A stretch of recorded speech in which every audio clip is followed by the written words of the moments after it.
Daxili qızın səsi. Özümüzə verə bilmədiyimiz sualların gücü. Bugün sizi biraz daha içəriyə, özünüzə doğru səyahətə dəvət edirəm. Çünki inkişafın ən güclü məqamı əslində ən sadə görünən yerdən başlayır. Özümüzə doğru sualları verməkdən. Amma bu suallar bəzən o qədər kövrək, o qədər dərin olur ki, onları illərlə ertələyirik. Çünki içimizdə kiçik bir qız var və o qorxur. Əgər bu sualı versəm, cavabla üzləşə biləcəmmi deyə fikirləşirik. Bu epizodun məqsədi odur ki, söyləməyə cəsarət etmədiyiniz suallarla yumuşaq bir tanışlıq edək. Sakitcə, öz ritminizlə, özünüzə qarşı mərhəmətlə. Bir anlıq özünüzü müşahidə edin. Həyatınızda hansı situasiyalarda özünüzü kiçildir, geri çəkilir, susur və ya mənlik deyil deyib kənara çəkilirsiniz. Bu sualın böyüklüyü ondadır ki, o bizə göstərir. Mən hansı anlarda yetkin qadın kimi davranıram, hansı anlarda isə uşaq roluna qayıdıram. Bu sualı özünüzə niyə verməlisiniz? Çünki davranışlarımızın böyük qismi avtomatikdir, vərdişdir, köhnə qorxulardır. Kimsənin artıq bizdən gözləmədiyi yaxşı qız rolu, hansı ki biz özümüzdən hələ də onu gözləyirik.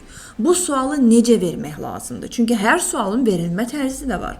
Tənqid etmədən, özünüzü günahlandırmadan, yəni səhv etdim tonunda yox, daha yumşaq, daha şəfqətli bir tonda. Mən bəlli anlarda kim idim? Böyümüş qadın, yoxsa qorxmuş qız? Xatırlaya bilərsiniz, situasiyaları yadınıza sala bilərsiniz və o sualı özünüzə verin. Mən o anda böyümüş qadın idim, yoxsa qorxmuş bir qız? Bu sual sizə nə verir? O sizə gücünüzü geri qaytarır. Davranışlarınızın arxasındakı mexanizmi görmə imkanı verir. Sizi avtomatik reaksiya vəziyyətindən çıxarıb şuurlu seçim nöqtəsinə gətirir. Dəyişiklik hansı anda başlayır? O anda başlayır ki, insan gördüyünü artıq görməzdən gəlmir. İkinci suala doğru davam edək. Kitabda bir cümlə var ki, mübarizə aparmaq yoxsa təslim olmaq? Sualı gələndə biz adətən təslim olmağı seçirik. Maaş artımı istəmirik, öz fikrimizi açıq demirik, laqeyd münasibətə göz yumuruq, haqlı olduğumuzu bilə-bilə susuruq. Bu sualı özünüzə vermək çox dərin güc aktıdır. Niyə bu anda mübarizəni seçmədim? Yəni, üzləşməyə hazırsınızsa bu sualı verə bilirsiniz özünüzə. Bu sualın məqsədi özünüzü tənqid etmək deyil. Çünki danladıqca biz həqiqətdən uzaqlaşırıq. Məqsəd mexanizmi görməkdir. Mən kimdənsə inciməkdən qorxdum, mən sevməyəcəklər deyə sustum, özümü kifayət qədər dəyərli hiss etmədim, yoxsa konfliktlərdən qaçıram, mən həmişə konfliktlərdən qaçmışam və s. və s. Bu sualı necə veririk? Yenə də sakitliklə, böyüməyə niyyətlə. Böyüməyə niyyət nədir? İnsanın içində sakitcə yaranan o istəkdir ki, artıq əvvəlki kimi yaşamaq istəmirəm, daha yaxşısına doğru getmək istəyirəm, hazıram və hal-hazırda bu prosesin içindəyim. Yəni, özümü danlamaq prosesində deyiləm, böyüməyimi kəşf edirəm. Bu, böyük sözlərlə verilən qərar deyil, bu başqalarına elan etdiyiniz bir şey də deyil. Bu, əslində çox səssiz bir başlanğıcdır. Böyümə niyyəti o an yaranır ki, sən öz davranışlarını, sənin həyatının necə formada tutduğunu görməyə başlayırsan. Keçmiş vərdişlər səni yormaqda olduğunu hiss edirsən. Yəni, artıq başa düşürsən ki, sənin vərdişlərin səninki olsa belə səni yorur. İçində bir pıçıltı yaranır ki, mən dəyişməyə hazıram. Bu niyyət məcburi deyil. Özünü sıxmaq, özünü zorla dəyişdirmək deyil. Böyümə niyyəti özünə qarşı yumşaq bir razılıqdır. Yəni, tənqidlə yox, anlayışla bu sualı lazım olan anlarda özünüzə verməklə. Bu sual verək. Mənim bu seçim etməyimin kökü hardadır? Kritik anlarda, gərgin olanda və yaxud da ki, bilmirsən, nə edirsən, sual verirsən ki, bu seçimi etməyimin kökü hardadır? Bu sual sizə nə qazandırır? Öz sərhədlərinizi yenidən qurmaq imkanı, qurban rolundan çıxmaq şansı, hər dəfə təslim olmaq əvəzinə özünüz üçün dayanma qabiliyyəti, öz gücünüzü daxildən hiss etməyi. Çünki hər dəfə susanda biraz kiçilirik. Hər dəfə özümüz üçün danışanda və danışa biləndə bir da az daha böyürük. Çünki danışa bilməklə sadəcə sözləri demək fərqlidir. Sözləri bilmək kifayət deyil, danışmağı da bacarmaq lazımdır. Ümumiyyətlə, bu suallar mütləq lazımdırmı? Lazımdır. Çünki onlar bizi ən dərin yerə aparır. Avtomatik davranışlarımızın kökünə. Bu kökü görmədən heç bir sərhəd dəyişmir, heç bir münasibət dəyişmir, heç bir karyera sıçrayışı baş vermir. Dəyişkən tək şey yorğunluğumuz olur. Biz isə artıq yorulmaq istəmirik. Biz seçmək, yaratmaq, böyümək istəyirik. Biz qadın olaraq gücümüzü yumuşaqlıqla birləşdirmək istəyirik və bu suallar həmin yolun qapısını açır. İntrospeksiya sualına toxunduq. Mən hansı anlarda yetkin qadın deyil, qızcığaz kimi davranıram? Niyə mübarizə etmək əvəzinə təslim oluram?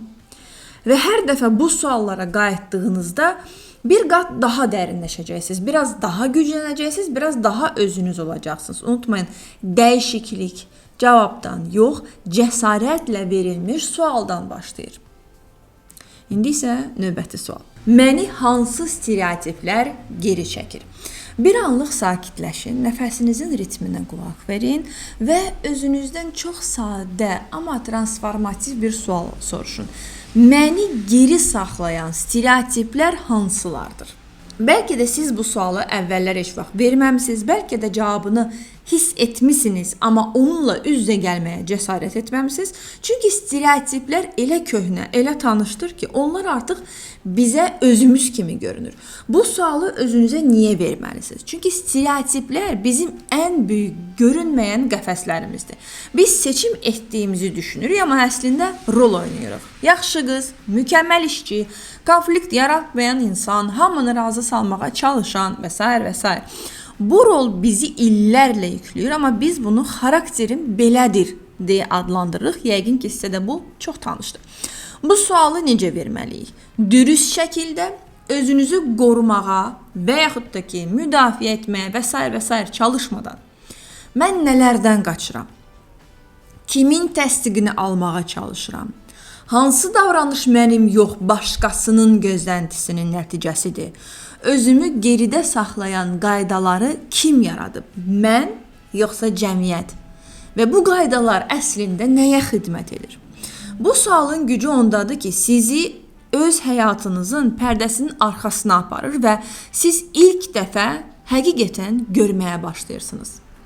Mən istəmirəm, amma edirəm. Mən razı deyiləm, amma susuram. Mən saatlarla çalışıram, amma qiymətləndirilməyə sanki yenə də ehtiyacım var.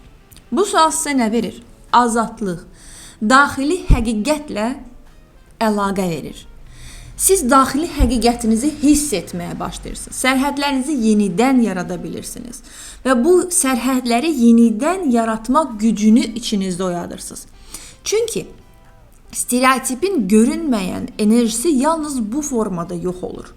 Onu görəndə və yenə də siz hər hansısa bir başqa yəqin ki, inanclar, stereotiplər və s. yarada bilərsiniz. Amma bunlar hamısı sizə xidmət etməlidir.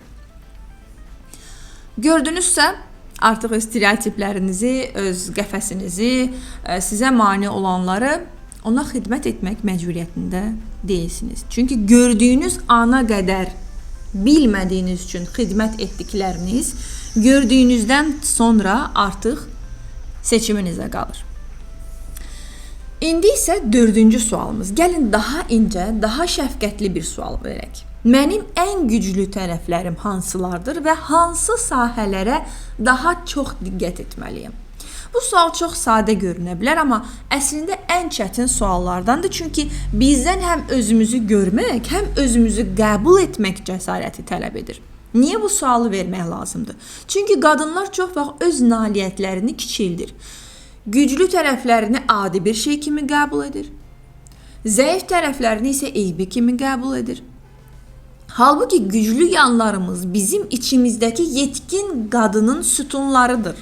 O sütunlar olmadan həyatın yükü bizi əzir. Bu sualı necə vermək lazımdır? Tənqidi tonla deyil, yumuşaqlıqla, hətta biraz sevgi ilə. Özünüzdən soruşun. Mənim hansı davranışım işdə və həyatda həqiqətən güclüdür? Mən harda parlayıram?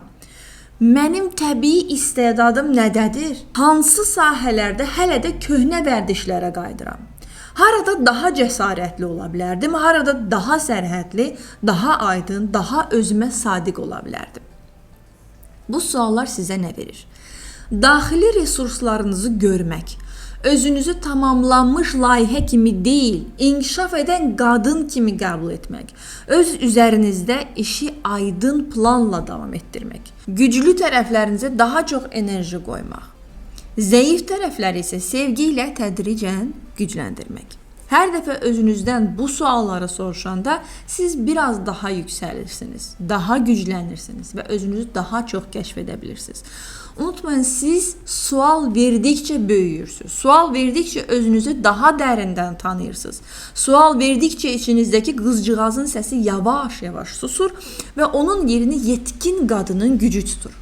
Bu suallar sizin yol xəritənizdir. Hər cavab yeni bir azadlıqdır.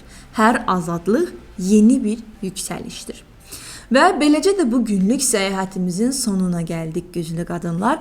Əgər bu suallar sizi bir anlıq belə düşündürdüsə, özünüzə bir addım daha yaxınlaşdınız deməkdir. Və bu epizod da o zaman yerinə düşdü. Unutmayın, böyümək tələsik proses deyil. O sakit-sakit, sual verə-verə, özünüzə yaxınlaşa-yaxınlaşa baş verir. Siz nə qədər dürüst suallara cavab versəniz, həyatınız da bir o qədər dürüst şəkildə davam edəcək. Çünki özünüzlə artıq səmimi ola biləcəksiniz. Mən sizinlə söhbət etdiyim üçün çox məmnunam. Dinlədiniz, düşündünüz, içinizdə nəsə oyandı. Bu artıq dəyişimin bir başlanğıcıdır. Əgər bu mövzular sizdə sual yaratdısa, davamını eşitmək istəyirsinizsə, mütləq mənə yazın, fikirlərinizi və suallarınızı bölüşün. Çünki növbəti epizodlarda məhz sizin ehtiyaclarınızdan doğur. Gələn buraxılışda yenidən görüşəcəyik. O vaxta qədər isə özünüzə qarşı yumşaq olun, sual verməyə davam edin və unutmayın, yaxşı qızdan güclü qadına gedən yol sizin yolunuzdur. Hələlik.